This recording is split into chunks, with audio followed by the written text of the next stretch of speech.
মহাপুরুষ সঙ্গে কথোপকথন হচ্ছে, চৈতন্য চরিতামৃত থেকে আমরা শ্রবণ করছি। কালকে আমরা শ্রবণ করলাম বেদ পুরাণে কহে ব্রহ্ম নিরূপণ, সেই ব্রহ্ম বৃহৎ বস্তু লক্ষণ। ବ୍ରହ୍ମ ମାନେ ବୃହତ, ସବୁଠାରୁ ବୃହତ ତାକୁ କହିଲେ ବ୍ରହ୍ମ। ତା ଭିତରେ ସବୁ କିଛି ଅଛି। ବେଦ ପୁରାଣ ସମସ୍ତ ଶାସ୍ତ୍ରରେ এই ব্রহ্ম তত্ত্ব নিরূপিত হয়েছে। সমস্ত শাস্ত্রে ব্রহ্ম শব্দে আহ, পরম তত্ত্ব, বৃহৎ বস্তু, পরমেশ্বর ভগবানের কথা বলেছে। 140 নম্বর শ্লোক। সব সর্বৈশ্বর্য পরিপূর্ণ স্বয়ং ভগবান, তাই নিরাকার করি কর ব্যাখ্যা। তো সর্বৈশ্বর্যপূর্ণ ভগবান শব্দের ব্যাখ্যা করার সময় মনে হলে ভগবান শব্দ মানেটা বলেছেন ঐশ্বর্য সমগ্র বীর্য যশস্য জ্ঞান বৈরাগ্য সনাং ভগ ইতি মানা। পরম তত্ত্ব হচ্ছেন পরম পুরুষ ভগবান। ব্রহ্ম পরমাত্মা ভগবানের মধ্যে ভগবান আছেন শ্রেষ্ঠ। ব্রহ্ম নিত্য, পরমাত্মা নিত্য আর জ্ঞানময়। ভগবান নিত্য জ্ঞানময় আনন্দময়।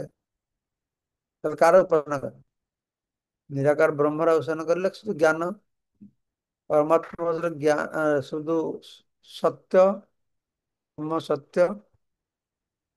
তারপর পরমাত্মা হচ্ছে সত্য ଆଉ জ্ঞাନ।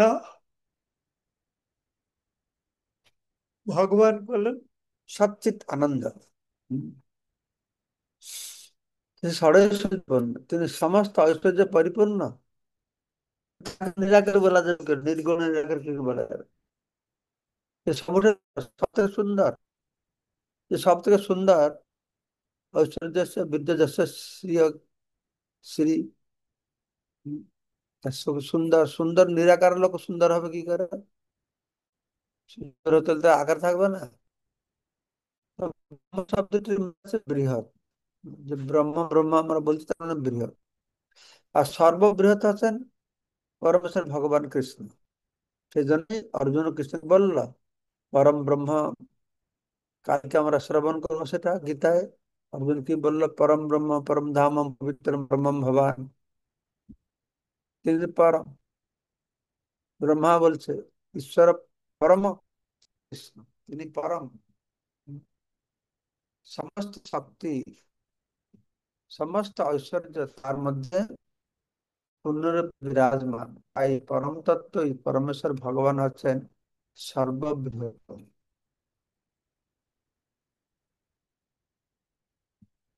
তাকে ব্রহ্ম বলে সম্বোধন করা হোক বা পরমেশ্বর ভগবান বলে সম্বোধন করা হোক, তাতে কোনো যায় আসে নাই। কেন? তিনি হচ্ছেন অভিন্ন তত্ত্ব। তিনি ভগবানও, তিনি ব্রহ্মও, পরম ব্রহ্ম। ভগবত গীতায় অর্জুন কৃষ্ণকে পরম ব্রহ্ম পরম ধাম বলে স্বীকার করেছেন। যদিও জীব অথবা জড় প্রকৃতিকে কখনো কখনো ব্রহ্ম বলে বর্ণনা করা হয়, কিন্তু প্রথম ব্রহ্ম পরম ব্রহ্ম হচ্ছেন কৃষ্ণ পরমেশ্বর ভগবান। জীবকেও ব্রহ্ম বলে বলা হয়, জড় প্রকৃতিকেও ব্রহ্ম বলে বলা হয়, কিন্তু কৃষ্ণ হচ্ছেন পরম ব্রহ্ম। যেরকম আত্মা, জীবকে আত্মা বলা হয়, মনকে আত্মা বলা হয়, দেহকে আত্মা বলা হয়, ভগবানও আত্মা। তিনি হচ্ছেন পরমা। তিনি সমস্ত ঐশ্বর্য পরিপূর্ণ। অর্থাৎ সমগ্র ঐশ্বর্য, শক্তি, সমগ্র শক্তি, সমগ্র যশ, সমগ্র জ্ঞান, সমগ্র শ্রী, সমগ্র বৈরাগ্য, মধ্যে তার ব্যক্তি নিত্য। তিনি যে ব্যক্তি সাকার, তো রূপটা নিত্য। একদিন রূপ থাকলো, একদিন তো চলে গেল, নাই, সবসময় আছে। তার পরমেশ্বরত্ব নিত্য। একদিন তিনি ভগবান ছিলেন, তারপর জীব হয়ে গেল, হম, জীব আবার ভগবান হয়ে গেল। এই সব এই মায়াবাদীদের কথা। আবার ভগবান ছিলাম, তো জীব হয়ে গেছি, আবার মুক্ত হলে ভগবান হয়ে গেল। এটা যুক্তিসঙ্গত কথা।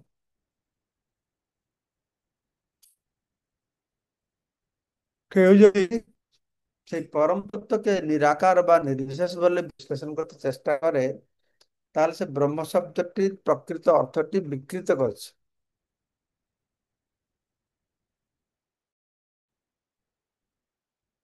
বিশেষ অধ্যায় কহে যে শ্রুতিগণ প্রাকৃত নিষেধ করে অপ্রাকৃত স্থাপন। কিন্তু শাস্ত্রে তো বলা হয়েছে, শ্রুতি বেদে বলা হয়েছে যে নির্বিশেষ, গুণ, নিরাকার, এই বেদের কথা। তো তার উত্তর এটা বলা হচ্ছে, বেদে কখনো কখনো তাকে নির্বিশেষ বলে বর্ণনা করা হয়েছে। তাতে বোঝানো হয়েছে কি পরমেশ্বর ভগবান, তার সঙ্গে সম্পর্ক সবকিছু নির্বিশেষ, মানে অপ্রাকৃত, মানে প্রাকৃত জগতের অতীত। তিনি নির্গুণ, জড় গুণের অতীত,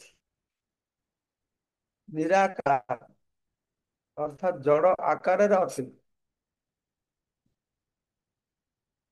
তো পরমেশ্বর ভগবান যে নির্বিশেষ বেদে বর্ণনা করা হয়েছে, তার একটি শ্লোক তুলে ধরা আছে। শ্বেতাশ্বতর উপনিষদে 3য় অধ্যায় 19 নম্বর শ্লোক আছে, অপানিপাদ জবন গৃহীতা পশ্যত চক্ষু সুনত কর্ণ সবেত বেদম ন চ তস্যাস্তি বেতা তস্যাহুরগ্র্যম পুরুষম মহান্তম। পরমেশ্বর ভগবান পদহীন, তথাপি যজ্ঞে নিবেদিত সমস্ত বস্তু তিনি গ্রহণ করেন। যদিও তিনি হীন, তথাপি তিনি সবকিছু দর্শন করেন। যদিও তিনি কর্ণহীন, তথাপি তিনি সবকিছু শ্রবণ করেন। তাকে হস্তপদহীন বলে বর্ণনা করা হয়েছে বলে এই নিরাকার নির্বিশেষ বলে মনে করা উচিত নয়। কারণ তিনি শুনে, তিনি দেখে, হ্যাঁ, তিনি হাঁটে। প্রকৃতপক্ষে এখানে বোঝানো হয়েছে যে আমাদের মতন তার জড় হাত পা নেই। চক্ষু না হওয়া সত্ত্বেও তিনি সবকিছু দর্শন করতে পারে, তার মানে তার বিশেষ চক্ষু আছে কিছু। আমাদের মতন জড় চক্ষু তার নেই। হ্যাঁ, কিন্তু দেখতে পারে, মানে কার্যত দেখতে পারছে। পক্ষান্তরে তার এমনই চক্ষু রয়েছে যার দ্বারা জগতের সর্বস্থানের সর্বজীবের অতীত, বর্তমান, ভবিষ্যৎ দর্শন করতে পারে। আমাদের চক্ষুতে তো সামনে কিছু আসলে দেখতে পারি, দেওয়ালের উপরে কি হচ্ছে আমরা জানি না, তাই না? যে ভগবানের এরকম চক্ষু আছে, একটা বিশেষ চক্ষু, জগতের যা আছে সব কিছু দেখতে পারছে। অতীতে যা হয়েছে, বর্তমান যা আছে, ভবিষ্যতে যা হবে, এটা কি যে কোনো চক্ষুতে হয়? সেই রকম একটা চক্ষু তার আছে, সব দেখতে পাচ্ছে। বৈদিক শাস্ত্রের পরমেশ্বর ভগবানের যে নির্বিশেষ বর্ণনা, তা কেবল তার জড়াতীত চিহ্ন প্রতিপাদন করার জন্য। পরমেশ্বর ভগবানকে নিরাকার নির্বিশেষ বলে প্রতিপন্ন করা বেদের উদ্দেশ্য নয়। তো এইভাবে সার্বভৌম ভট্টাচার্য এবং মহাপ্রভুর কথোপকথনের মাধ্যমে যে ভগবান নিরাকার নয়,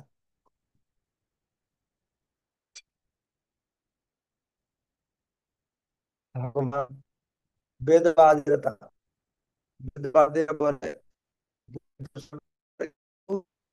ব্যক্তিকে কর্ম করাটা, বিদ্যমান কর্ম 96% কর্মকাণ্ড বলা হয়েছে।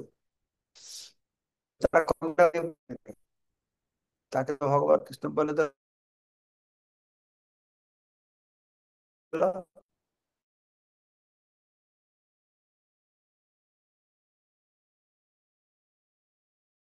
তারা নিরাকার বলে বুঝে। তারপর গীতাকে মানে, কিন্তু মেনেও বুঝতে পারে না, কেননা তারা ভক্তের আনুগত্যে আসে না, এই জন্য বুঝতে পারে না। বৈদিক শাস্ত্রে বেদ বলা আছে, ঠিক অর্থ বুঝতে হবে। তো একটি শ্লোক উদ্ধৃত করা হয়েছে এখানে, হয়স্য পঞ্চাত্রা। এই শ্লোকটি চৈতন্য চন্দ্রোদয় নাটক উদ্ধৃত করা হয়েছে। হয়শীর্ষ পঞ্চরাত্র রয়েছে, কারণ শ্রুতি শাস্ত্র পুরাণাদি পঞ্চরাত্রির বিধির বিনা ঐকান্তিক হরিভক্তি উৎপাদে আমাদের পঞ্চরাত্রকে গ্রহণ করা হচ্ছে। এটা হয় শীর্ষ পঞ্চরাত্র। কি বলা হয়েছে?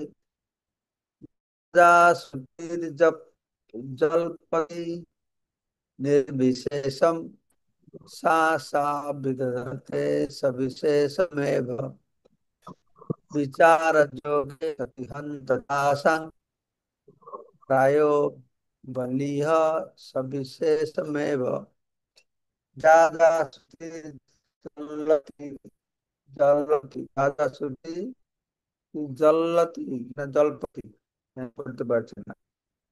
ज्यादा श्रुति जल्लति निर्विशेषम सा सविधते सविशेषमेव विचार योगे तथा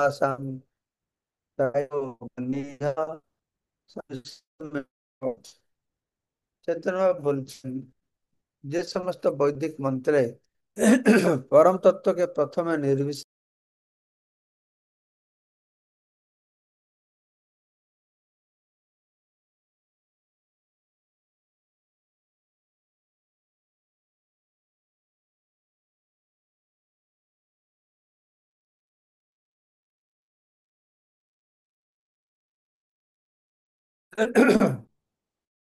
তো সবিশেষ ও নির্বিশেষ ভগবানের দুটি গুণেই নিত্য। তিনি সবিশেষ ও নির্বিশেষ। যখন দুটি রূপের অনুসারে ভগবানকে বিচার করে, তখন তিনি যথাযথভাবে পরম তত্ত্ব হৃদয়ঙ্গম করতে পারবে। তিনি ধরুন বুঝতে পারে ভগবান সবিশেষ তত্ত্ব, কেননা জগতের সবিশেষ তত্ত্ব অনুভূত হয়, নির্বিশেষ তত্ত্ব অনুভূত হয়। বলা হচ্ছে তেনার সবিশেষত্ব স্বরূপ আছে, বিশেষ স্বরূপ রয়েছে। নির্বিশেষকা মায়াবাদী জ্ঞানীরা ভজনা করে, কিন্তু সেটা কিছু বেশি পাবে না। হ্যাঁ, অব্যক্তায় গতির দুঃখম দুঃখ, বহুত দুঃখ কষ্ট করে নির্বিশেষ ব্রহ্মকে পাবে, কিন্তু সেটা যথা নির্বিশেষ, সেটা পরম ব্রহ্মের চরম অবস্থাটা না, সবিশেষতা বেশি ইম্পর্টেন্ট। ব্রহ্ম হইতে জন্ম বিশ্ব, ব্রহ্মেতে জীবয়, সেই ব্রহ্মে পুনরপি হয়ে যায় লয়। ব্রহ্ম থেকে জগতের প্রকাশ হয়, ব্রহ্মে তার স্থিতি হয়। ব্রহ্ম হইতে জন্ম, ব্রহ্মতে জীবয় মানে অবস্থান করে, পুনর্বার প্রলয়ে তা ব্রহ্মেই লীন হয়ে যায়। তো তৈত্তরী উপনিষদে বর্ণনা করা হয়েছে, যত বা ইমানি ভূতানি জায়ন্তে, ব্রহ্ম থেকে সমস্ত জগৎ আবির্ভূত হয়েছে। ব্রহ্মসূত্রের শ্লোক হচ্ছে,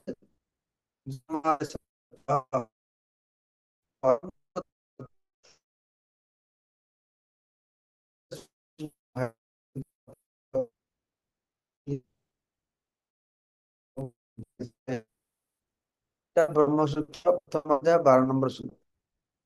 12 নম্বর সূত্র, 2 নম্বর সূত্র। পরম তত্ত্ব হচ্ছেন কৃষ্ণ, ভগবত গীতা বলা আছে। এখানে ভাগবতে উপরিস্থিত বলা হচ্ছে, যত বা ইমানি ভূতানি জায়ন্তি, ব্রহ্ম থেকে সমস্ত জগৎ জন্ম হয়েছে। আর ব্রহ্মসূত্রের প্রথম শ্লোকে বলা হয় জন্মাদ্য যতঃ, যার থেকে সবকিছু জন্ম হয়েছে।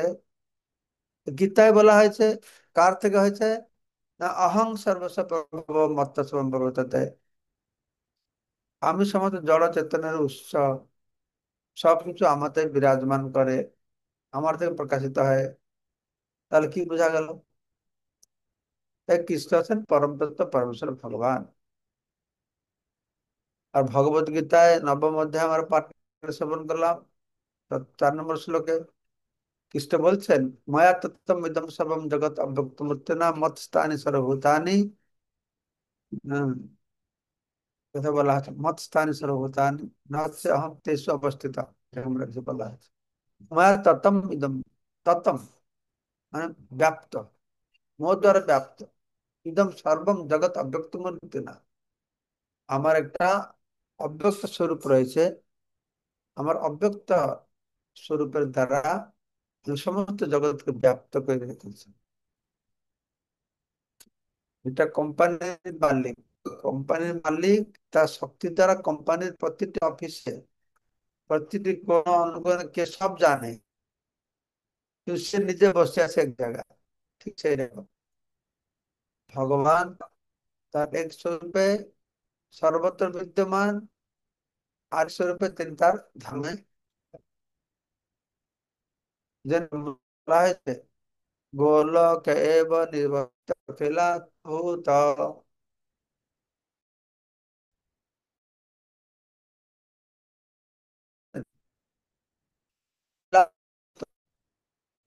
সমস্ত জীবের মধ্যে অবস্থান করছেন তিনি সর্বব্যাপ্ত, তার সর্বব্যাপ্তের উপর নির্বিশেষ, যদি যে বলেছে নির্বিশেষ, ঠিক তার নির্বিশেষ স্বরূপ আছে, সর্বব্যাপ্ত স্বরূপ, কিন্তু গোলকে এব নিবসতি, গোলক এক স্বরূপ আছে, কেননা তার রূপ দর্শন করা যায় না, তার সর্বব্যাপ্ত রূপ নির্বিশেষ, তা জানা যায় না।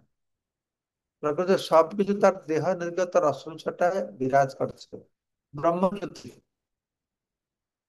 এই ব্রহ্মজ্যোতির মধ্যে সবকিছু বিরাজমান করছে।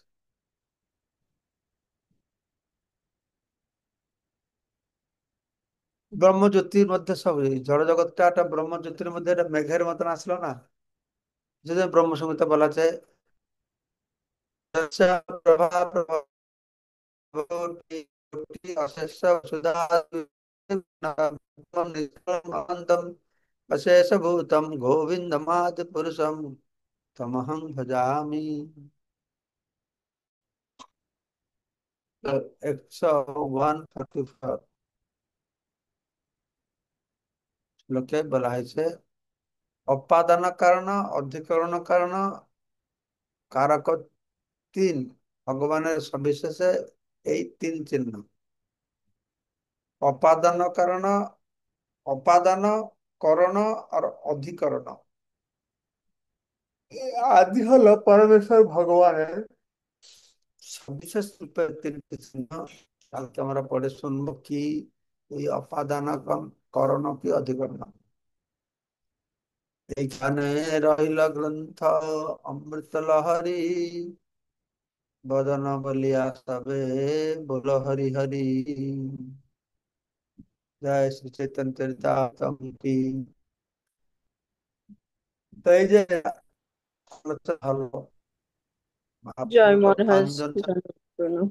মহাপ্রভু তো 5 জনের সঙ্গে আলোচনা করেছেন, রূপ সনাতন, সর্বভূত প্রকাশানন্দ, তো প্রকাশানন্দ রশ্মি সর্বভূতের সঙ্গে আলোচনা হয়েছে। এখানে এই মায়াবী খন্ড সুন্দর ভালো আছে, আমরা বুঝতে পারবো। আর রূপ গোস্বামী, সনাতন গোস্বামী এদের সঙ্গে ভক্তি, রায় রামানন্দ সঙ্গে চরম ভক্তির কথা বর্ণনা করেছে। এই 5 জনের সঙ্গে যে নাম করেছেন সেইটাই পড়লেই বাস। ঠিক আছে, হরে কৃষ্ণ, সবাইকে অশেষ ধন্যবাদ।